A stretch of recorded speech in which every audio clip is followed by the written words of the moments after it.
할렐루야. 네, 반갑습니다. 우리 한번 앞뒤 좌우로 우리 한번 사랑의 인사하시겠습니다. 잘 오셨습니다. 축복합니다. 인사하겠습니다. 네, 오늘 공동체 성경 읽기에 계속 좀 맞춰서 우리가 제가 민수기 말씀을 나눴는데요. 오늘도 이어서 민수기 말씀으로 함께 은혜 나누기 원합니다. 오늘 제목은 이스라엘을 향한 축복이고요. 동시에 또한 믿는 우리를 향한 하나님의 또한 우리를 향하신 축복인 줄 믿습니다. 민수기 22장부터 24장까지는 이제 이 발람이라는 인물과 발락이라는 인물이 등장합니다. 되게 비슷하죠.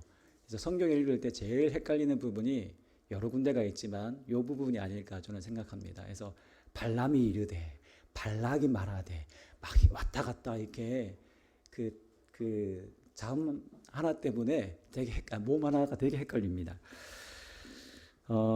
발락은요 모압 왕입니다. 예, 발락. 예. 발락은 모압 왕이고 발람은 미디안 족속의 유명한 점술가입니다. 다신론자이면서 뭐 소위 말하면 그냥 우리가 쉽게 생각하면 무당이라고 생각하시면 될 것 같습니다.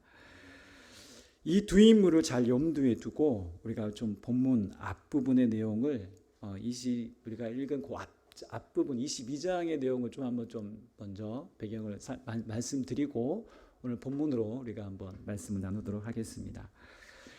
민수기 22장 1절에 보시면 이스라엘 자손은 이제 광야 40년의 긴 생활의 마지막 이제 종지부를 찍는 장소에 이릅니다. 그곳이 어디냐면 모압 평지라는 곳입니다.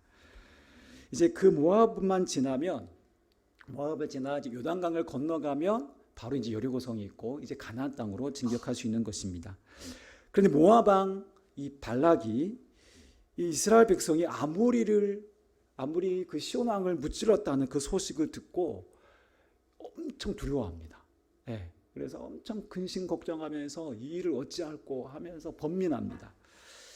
왜냐하면 모압은 전에 아모리와 한번 붙었는데 아모리에게 한번 크게 패했던 전적이 있기 때문에 그 아모리를 무찌른 이스라엘 아니 이제 두려움에 이렇게 휩싸이는 거죠.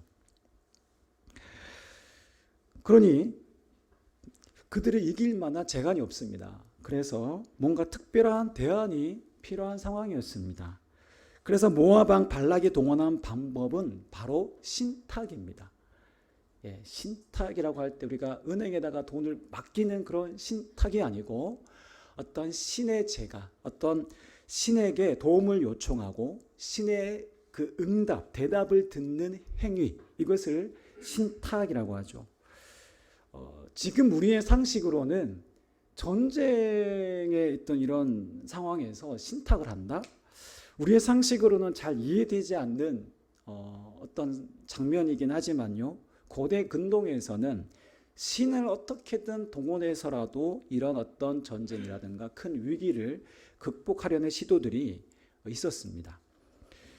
그러니까 이것은 어떤 약자의 입장에서 볼 때 뭔가 무력으로 어떤 군대로 이렇게 뭔가 해결되지 않을 때 신의 도움을 구하는 것이고 이 모압 왕 발락은 저 미디안의 유명한 무당인 발람, 네, 발람을 고용해서 거액을 주고 고용해서 이스라엘 백성들을 저주해 주라라고 그렇게 요청하는 것입니다.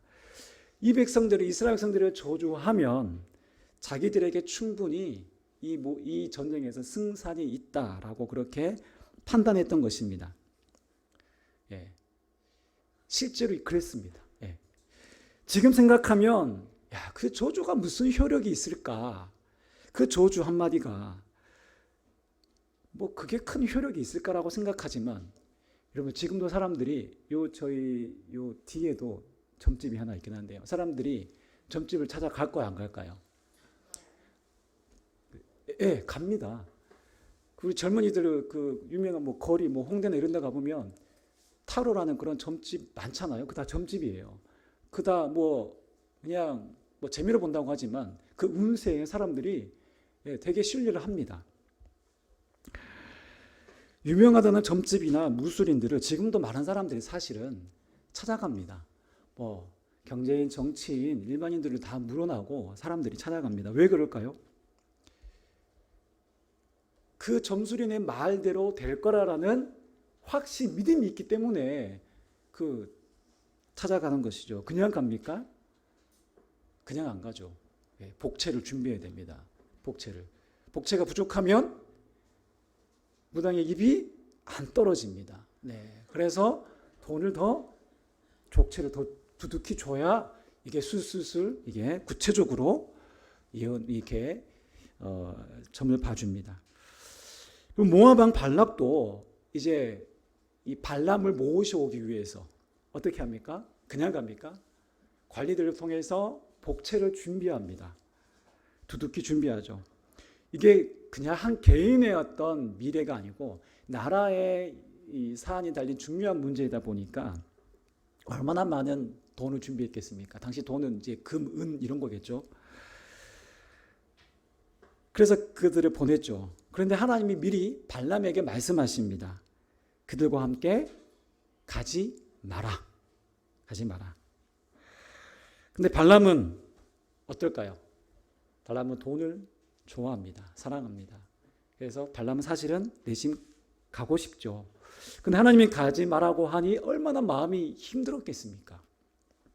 그럼에도 하나님이 두려워서 울며 겨자식으로 귀족들을 그 사신들을 돌려보냅니다. 그런데 모압 왕 발락이 이 복채가 부족했나 보구나 생각하고 이제 더 많은 고위 관리들을 보내면서 더 많은 금은 보화들을 가지고 보냅니다. 발람이 사실 마음이 많이 흔들렸죠. 이때도 사실 거절합니다. 근데 그래도 하나님 앞에 한번 기다려라. 내가 하나님 앞에 한번 내가 기도해 보겠다. 한번 구해 보겠다라고 하죠. 무슨 말이냐면 이 발람은 사실 가고 싶은 거예요. 하나님 뜻은 분명히 했어요. 가지 말라는 건데 발람은 가고 싶은 거였어요. 그래서 그날 밤 하나님이 발람에게 응답하시기를 그래 그러면 그들과 함께 가라라고 허용하시죠. 허락하시면서 하시는 말씀이 그 대신 내가 하는 말만 해야 돼. 다른 말 절대 하면 안 돼. 오직 너는 내가 하는 말만 해야 해. 그렇게 말씀하십니다. 모압 왕 발락에게 가는 것이 하나님의 뜻이 아님에도 불구하고 하나님은 허락하십니다. 그래서 후에 발람이 탄 나귀가 말을 합니다. 왜요? 칼을 든 천사를 보았거든요. 그러니까 막 난리를 치죠. 그러면서 발람이 막 이 나귀가 왜 이러냐면서 채찍으로 막 내리 3번 때립니다. 그러면서 내가 당신에게 나귀가 말을 합니다. 성경에 이런 장면이 있습니다. 하나님께서 나귀의 입을 열게 하셨던 것이죠. 그렇게 칼을 든 천사를 보게 하심으로 이것이 하나님의 뜻이 아니라는 것을 다시 한번 하나님께서 분명하게 말씀해 주신 것입니다. 그러면서 이전에 하신 말씀과 같은 말씀을 그 천사의 입을 통해서 말씀합니다. 그래, 그들과 함께 가되 그 대신 내가 하는 말만 너는 해야 된다라고 다시 한번 말씀합니다.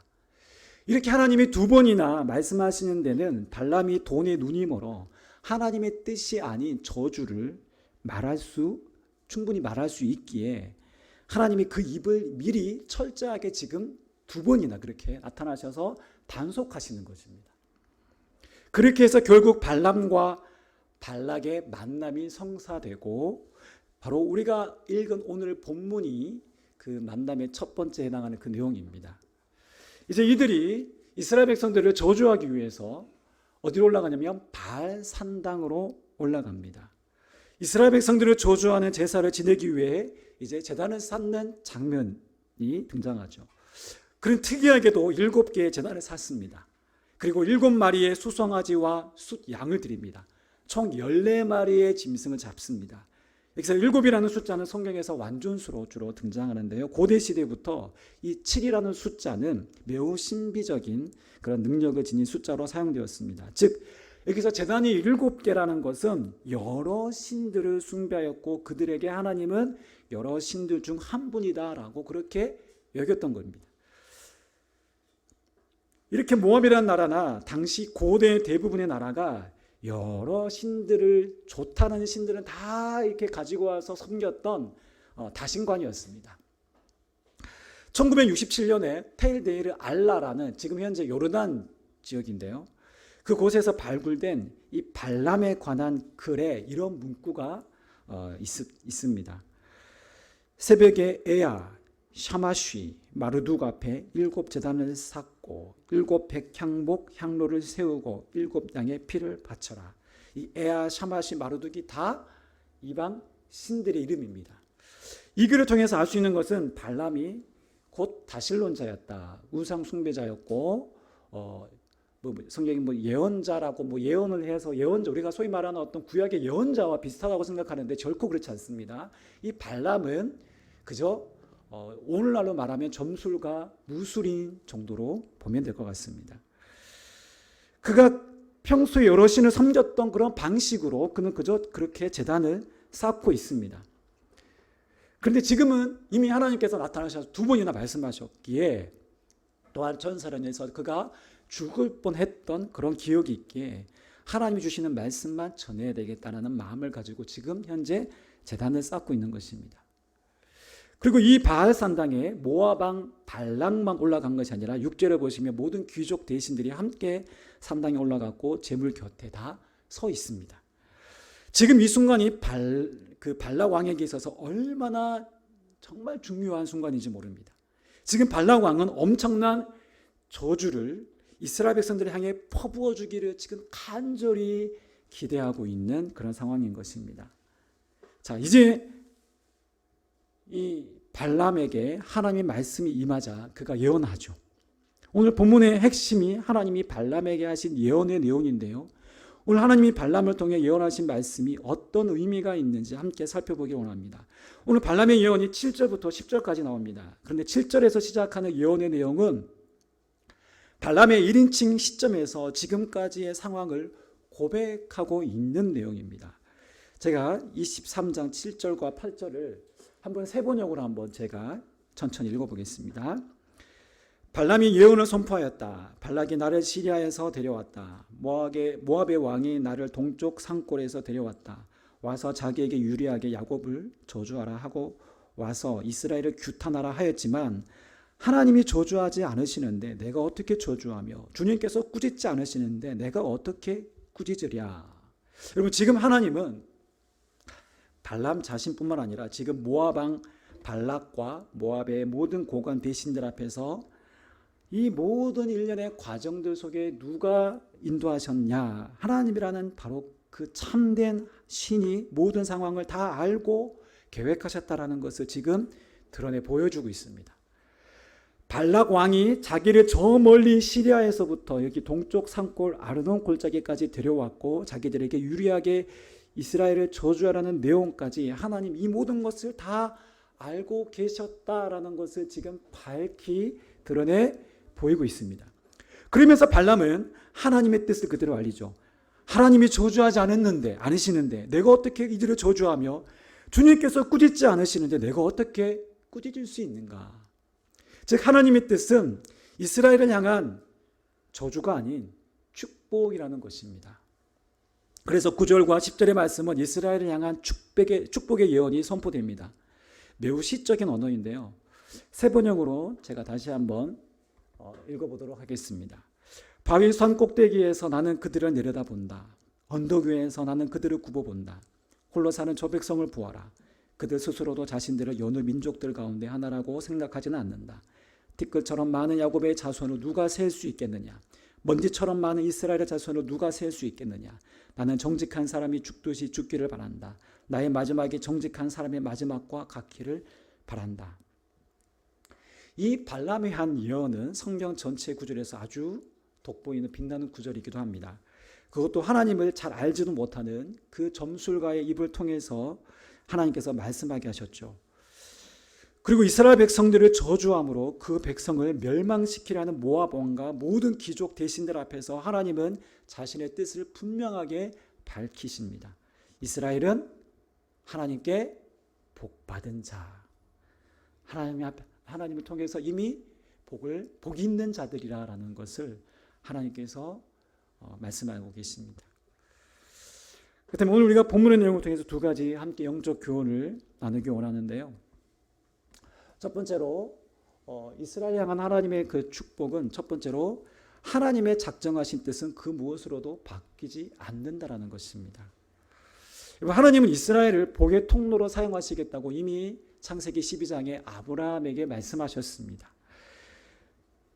내가 너의 이름을 크게 창대하게 하겠고 내가 너에게 복을 주어 하나님께서 너를 복이 되게 하겠다라고 하나님께서 이미 말씀하셨고요. 창세기 12장 3절에 보시면 이렇게 되어 있습니다. 함께 읽어보겠습니다. 시작. 너를 축복하는 자에게는 내가 복을 내리고 너를 저주하는 자에게는 저주하리니 땅의 모든 족속이 너로 말미암아 복을 얻을 것이니라. 바로 이스라엘 백성은 바로 아브라함의 씨를 통해서 아브라함을 통해서 야곱이라는 이스라엘을 통해서 요셉을 지나 지금 이렇게 대략 우리가 한 300만 정도의 큰 민족을 형성하게 되었습니다. 즉 이스라엘 백성은 바로 하나님의 복받은 하나님 안에 있는 그런 백성이라는 것입니다. 하나님은 이스라엘을 복의 통로로 택하셨기에 그들이 하나님은 저주받는 것조차 하나님은 허락하지 않으신다라는 것입니다. 비록 이스라엘 백성들이요 미련하고 불순종함으로 하나님의 마음을 계속해서 아프게 했지만 우리가 민수기 25장에도 보면 그 이스라엘 백성들이 모압 여인들의 꾀임에 넘어가서 그들이 음행하는 내용이 나옵니다. 그러니까 이스라엘 백성들은 광야에서 늘 하나님 앞에 불순종하는 장면들이 계속해서 나옵니다. 그럼에도 불구하고 하나님은 그 백성과 맺은 언약을 기억하시고 하나님 나라의 거룩한 백성으로 하나님께서 세워 가시겠다고 말씀하십니다. 하나님의 이 약속 절대 그 무엇으로도 바꿀 수 없습니다. 이스라엘 백성을 향한 하나님의 뜻과 복 주시겠다고 하신 이 계획은 그 무엇으로도 바뀌거나 꺾이지 않습니다. 그래서 오늘 본문에서 하나님은 저주를 기대하는 그 발락에게 오히려 하나님은 이스라엘 백성들을 향한 저주가 아닌 축복을 선언하게 하시고 선포하게 하십니다. 이 복을 선언하시는 분이 하나님이시고 이것은 바로 하나님의 의지이기 때문입니다. 인간이 아무리 자기 야망, 자기 성공, 자기가 목적하는 바를 이루기 위해서 가진 수단과 방법과 노력을 동원해 보지만 하나님이 작정하신 계획과 하나님의 뜻은 결코 바꿀 수 없습니다. 지금 모압 왕 발락이 이스라엘을 저주하기 위해 얼마나 많은 공을 들였습니까? 그 당대 가장 유명하고 탁월한 점술가를 불러오기 위해서 저 멀리 아람, 오늘날의 시리아에까지 가서 사신들을 보내고 안 온다고 하니 더 높은 고관들을 보내고 엄청난 재물을 약속하면서 그 유명한 발람을 모셔왔습니다. 그뿐입니까? 저주의 예언을 듣기 위해서 모든 대신 고관들과 함께 하나도 아닌 7개의 제단을 쌓고 7송아지와 7수장을 잡아 정성스럽게 제사를 드렸습니다. 즉 지금 자기들이 뜻하는 바를 이루기 위해 최선의 노력과 정성을 들였던 것입니다. 그런데 하나님이 발람의 입을 주장하십니다. 저주를 절대 허락하지 않으십니다. 아마 지금까지 발람이 드렸던 이방 신들에 대해서 이렇게 하면 충분히 응답하고도 남을 만큼 아마 그러한 정성이었을 것입니다. 아무리 그들이 정성스러운 예물을 드렸음에도 불구하고 이스라엘 백성을 저주하려 했지만 하나님은 허락하지 않으셨습니다. 이스라엘 백성을 축복하게 하신 하나님의 뜻은 결코 그들의 무엇던 노력으로도 바꿀 수 없었습니다. 어떠한 재물을 통해 여러분 신을 감동시키고 그 결과로 자기가 소원하는 바를 얻어내는 이런 거래는요, 사실 우리 하나님께는 잘 통하지 않습니다. 잘 통하지 않는 게 아예 통하지 않습니다. 하나님이 허락하시지 않은 것은 그 어떤 인간의 노력으로도 얻을 수 없습니다. 그렇기에 우리가 소위 말하는 지성이며 감천이다 라는 식으로 우리가 하나님을 감동해서 하나님의 보좌를 움직여서라도 나의 뜻을 관철시켜야겠다라는 이런 태도는 사실 이방인적인 이런 어떤 다신론적인 어떤 개념이라고 볼 수 있습니다. 이것은 바로 하나님에 대한 오해와 무지로부터 나오는 행동입니다. 그래서 사실 우리가 바라는 여러 어떤 강구보다 먼저 선행되어야 할 것이 있습니다. 그것은 바로 하나님의 뜻, 하나님의 마음, 하나님을 아는 지식이 우리 가운데 선행되어야 합니다. 그분의 뜻에 나를 맞춰야 합니다. 하나님이 나에게 맞추는 것이 아니라 내가 하나님의 뜻에 맞추는 것이 우리가 지향하고 우리가 나아가야 될, 붙잡아야 될 신앙인 것입니다. 그러기 위해서 어떻게 해야 됩니까? 하나님 어떤 분이신지, 하나님 어떤 일을 하셨는지, 그분이 오늘 우리 삶 가운데 어떻게 지금도 이 땅 가운데 역사하고 계시는지 우리가 하나님 말씀을 통해서 듣고 배워야 가야 합니다. 성경을 공부하고 그 깨달은 말씀을 가지고 우리가 기도의 자리에 나아가야 되는 것입니다. 그래야 우리가 세상의 사람들처럼 그들이 목적하고 기대하는 바가 아닌 정말로 하나님이 원하시는 뜻을 발견하고 우리가 그것을 우리의 기도의 제목으로 삼고 기도할 수 있는 것입니다.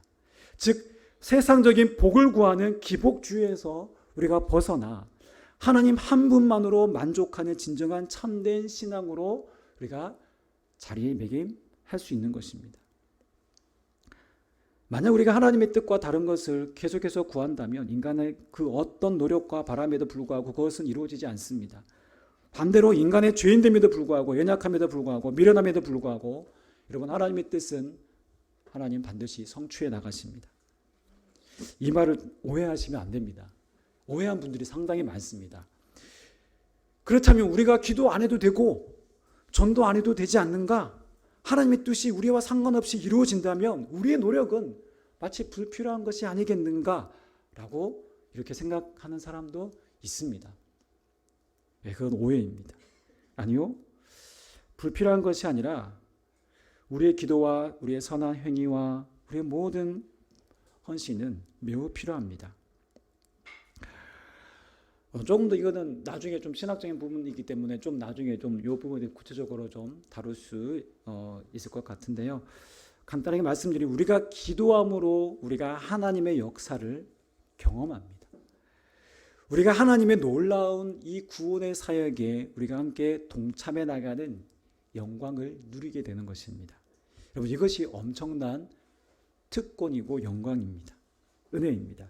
그래서 하나님을 아는 자, 하나님 아버지의 마음을 알고 그 하나님 은혜를 깨달은 자는 주님이 원하시는 삶을 살아갑니다. 주님과 교제하기 위해서 기도의 자리로 나아가게 되고 주님이 원하시는 삶을 살아가기 위해서 삶의 자리에서 몸부림치며 주님이 주신 그 사명이 그 삶의 목적이 되는 것입니다. 하나님의 뜻은 반드시 어떠한 상황에도 인간의 약함과 때로는 아무리 죄악이 가득해도 하나님의 구원의 의지는 하나님의 백성 삼으시겠다는 하나님의 복 주시겠다는 하나님의 그 구원의 의지는 꺾을 수 없습니다. 이 오합지졸 같은 늘 불순종의 일상이었던 이스라엘 백성이었지만 하나님은 저들을 하나님의 백성으로 삼으시고 저들을 통해서 열방을 하나님 나라로 회복시키시겠다는 그 약속을 하나님은 성취해 나가십니다. 저들이 그럴 만한 자격이 있어서가 아니라 하나님이 말씀하신 그 약속에 따라 그 선하신 계획대로 그 은혜로 때로 망나니 같은 저들을 하나님 거룩한 백성으로 하나님의 자녀로 계속 이들을 인도해 가시겠다라는 하나님의 의지입니다. 저는요 간혹 이렇게 선교사로 헌신하는 분들을 만나고 직접 사역하시는 분들을 이렇게 만나서 그 사역의 이야기를 들으면 어떻게 이런 삶을 저런 삶을 살아갈 수 있을까 참 놀라울 때가 많습니다. 제가 뭐 선교사님들을 같이 섬길 수 있는 그런 멘토링 어떤 세미나나 이런 데 이렇게 참석하면서 같이 이렇게 그러면 선교사님들을 만나면서 대화하는 가운데 야, 이분은 정말 나와 정말 다르구나. 살아가는 삶 자체가 이 격이 다르구나 라는 생각이 들 때가 많습니다. 어떻게 그런 삶을 살아갈 수 있을까? 종족과 언어가 다른 그 지역에 가서 어떻게 저런 불편함을 감수하고 섬길 수 있을까? 감탄할 때가 참 많습니다. 그런데요, 하나님의 마음을 알고 그분의 뜻을 알기에 사실 그것이 가능합니다. 그것은 하나님과 같은 마음이기에 순종하며 그 길을 가는 것입니다. 그 속에 바로 하나님의 놀라운 사랑과 구원의 의지가 있기 때문에 어떠한 상황과 제약이 있어도 바로 그 땅을 향해 나아가고 그 땅의 영혼들을 자기 몸 다해 섬기는 것입니다. 제가 지난번에 한번 말씀드린 것 같은데요. CGN TV에서 방영한 그 다큐멘터리가 있는데요. Missing You라는 그 다큐멘터리가 있습니다. 한번 기회가 되시 못 보신 분들은 꼭 한번 그 요즘에 유튜브가 너무 잘 돼 있으니까 미싱유 들어가시면 볼 수 있는데요. 한 40분짜리 영상입니다. 코로나 기간 가운데 많은 선교사님들이 돌아오시기도 하셨고 또 현지에서 돌아오지 않으신 분들 중에는 코로나 감염으로 인해서 돌아가신 분들이 꽤 많으셨습니다. 이제 가족을 사랑하는 남편과 뭐 이렇게 가족을 잃고 이렇게 계신 선교사님들을 이제 인터뷰한 내용들인데요. 그 영상에 몇몇 선교사님들의 사연들이 있는데 그 중에 보시면 인도네시아에서 사역하시는 선교사님 부부가 계십니다. 남편 김상철 선교사님과 그 아내 되시는 김순애 선교사님이신데요. 이분은 김상철 선교사님 먼저 인도네시아 현지에서 오셔서 거의 뭐 20년 가까이 사역을 하셨고요. 아내 되시는 선교사님이 이제 늦게 이제 17년 동안 한국에서 교사로 계시다가 남편과 떨어져 살다가 이제 인도네시아로 이제 사역하기 위해서 함께 부부가 이제 그렇게 함께 사역하게 된 것이죠. 6개월의 그 함께한 그 시간은 정말 꿈 같은 신혼과 같은 그런 시기였다고 합니다. 그런데 이 6개월 정도 밖에 되지 않은 상황에서 남편 선교사님이 코로나 감염으로 돌아가십니다. 이 죽음이 아주 뭐 50대 이 젊은 사실은 나이지 않습니까? 그런데 그 선교사님이 돌아가신 그 자리를 이 아내 선교사님이 지킵니다. 브라질에서 평생을 사역하신 한 선교사님 부부가 계시는데요. 이제 은퇴해야 할 나이입니다. 그런데 아내 선교사님이 코로나로 돌아가셨습니다. 남편 선교사님의 나이가 많기에 홀로 사역을 이어가기에는 너무 역부족이었습니다. 그런데 그 자리를 누가 대신하느냐? 사역에 대한 경험도 없는 그 아들이 하나님의 부르심을 경험합니다. 그리고 선교사 훈련을 받고 정말 자기가 잘 다니고 있는 직장을 내려놓고 그 브라질 땅을 향하여서 부모님이 걸어가셨던 평생 사역하셨던 그 땅을 향해 헌신합니다. 나아갑니다. 뭐 이런 사례들은요 정말 많습니다. 지금도 하나님이 일하시다라는 것을 우리가 확실히 볼 수 있는 장면이죠. 여러분, 하나님의 뜻, 하나님의 마음은 변한 적이 없습니다. 아무리 세상이 악하고 이제 선교는 어렵다는 인간적인 생각이 가득해도 하나님의 작정하신 뜻은 하나님의 주권 안에서 하나님 반드시 이루어 가십니다. 그리고 하나님은요 여전히 하나님과 같은 마음, 하나님의 뜻과 같은 생각과 같은 마음을 가진 사람을 지금도 세우시고 지금도 그 사람을 통해서 하나님의 일을 하고 계십니다. 오늘 저와 여러분들이 하나님과 함께 동역하는 그런 영광과 그 특권 안에 우리 땅에 우리에게 주인 삶을 살아야 되지 않습니까? 우리도 직장에서나 현장에서나 일하다 보면 가장 힘든 것이 무엇입니까? 마음이 안 맞는 사람과 함께 일하는 것이지 않습니까? 네. 아마 경험들이 다 있을 거예요. 네. 마음 안 맞는 사람과 일하는 거는 정말 일에 뭐 힘들고 뭐 덜 힘들고를 떠나서 쉽지 않습니다. 반대로 마음이 맞으면 힘든 일도 마치 그렇게 힘들게 느끼지 않고 쉽게 일할 수 있습니다. 하나님의 일도 마찬가지입니다. 우리가 할 일은 하나님의 뜻, 그분의 마음을 알고 그 말씀 앞에 자발적으로 우리가 하나님의 뜻을 따르고 순종하는 것입니다. 하나님은 바로 그 같은 마음으로 함께 하나님 나라를 섬기기를 원하는 그 사람들을 오늘도 부르시고 찾으시고 함께 가자라고 우리 가운데 말씀하십니다. 하나님 이것을 원하십니까? 여러분, 누가 순종합니까? 하나님 마음을 아는 자가 이러한 순종의 삶을 살아갈 수 있는 것입니다. 그래서 우리는 하나님을 아는 만큼 예배할 수 있고요, 하나님 아는 만큼 순종할 수 있습니다.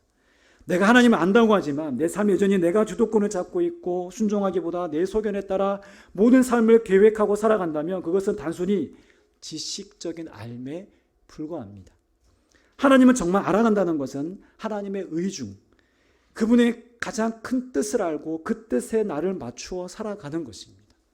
바라옵기는 우리 모든 믿음의 성도들이 이 하나님의 뜻을 알고 그분의 마음을 알아 하나님의 기뻐하시는 그 일에 함께 동참하시는 영광을 누리시기를 바랍니다. 우리 한 가지만 더 말씀드릴 텐데요. 오늘 본문을 통해서 우리가 발견할 수 있는 중요한 사실은 하나님 우리가 알지 못하는 상황에서도 우리를 지키신다라는 사실입니다. 지금 이스라엘은 이 모든 상황을 알고 있을까요? 모르고 있을까요? 자신들을 저주하려고 하는 이 모든 계략들을 알고 있을까요? 모르고 있을까요? 전혀 모르고 있습니다. 지도자인 그 모세도 아무도 모릅니다. 모압이 이런 일을 꾸미고 있고 지금 이스라엘 백성을 무너뜨리려고 온갖 회유와 방법을 강구하고 있다는 사실을 전혀 모르고 그들은 그저 모압 평지에 진을 치고 있는 거예요. 그러나 하나님은 이스라엘을 저주하려는 모압 왕 발락의 악한 계획을 아예 시도조차 못하게 막으시고 오히려 저주가 아닌 축복으로 바꾸십니다. 여러분, 우리가 모르는 시간에도 하나님과 대적 사이에 이런 긴장이 있을 수 있습니다. 그럼에도 하나님은 모든 사람, 모든 사건을 주장하셔서 나를 향한 저주를 축복으로 바꾸어 가십니다.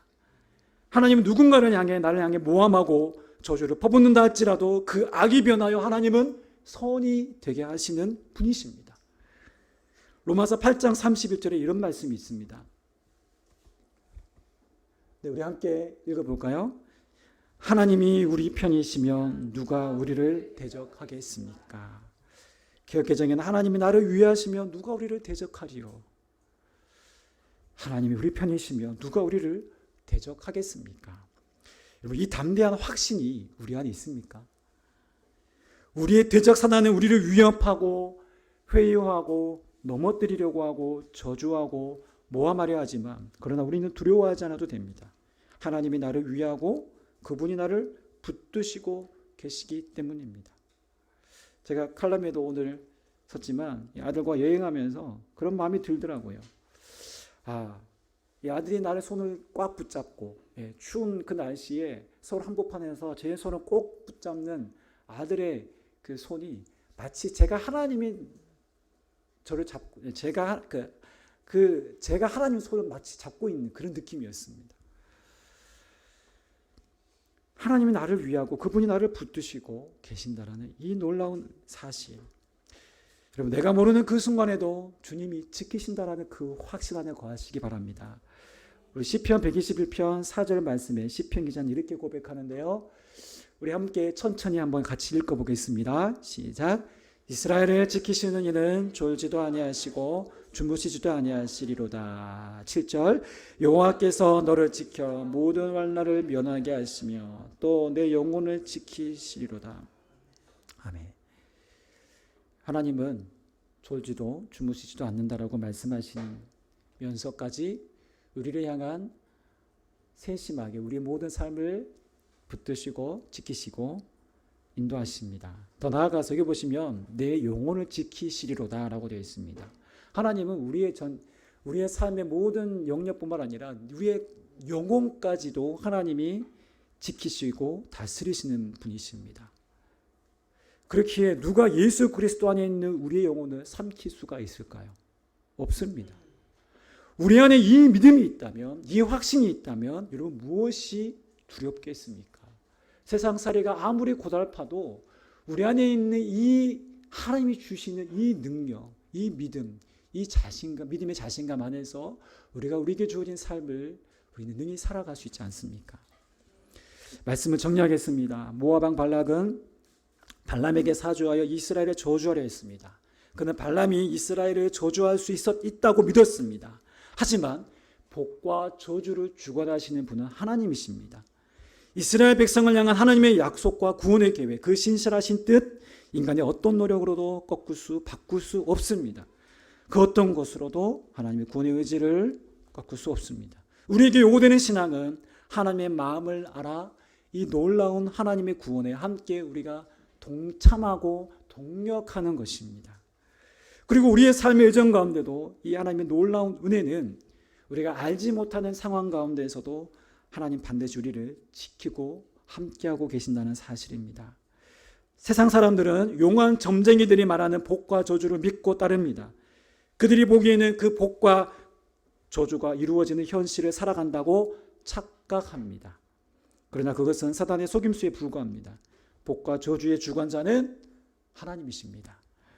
예수 안에서 우리를 복되다고 말씀하신 이 약속의 말씀을 더욱 가슴에 새기십시오. 그리고 영원까지 우리를 놓지 않으시고 보호하시는 그분을 더욱더 신뢰하는 저와 여러분 되시기를 주님의 이름으로 축원합니다.